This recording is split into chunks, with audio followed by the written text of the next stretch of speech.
Okay, so first I'll flip this back so that I don't have to unnecessarily put too much stress, mechanical stress on the monitor. And then I think I have to do something with the front stand. uh Looks like I have to first attach the wires, probably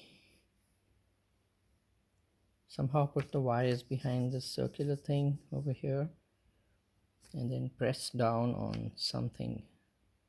So I'm gonna do this first,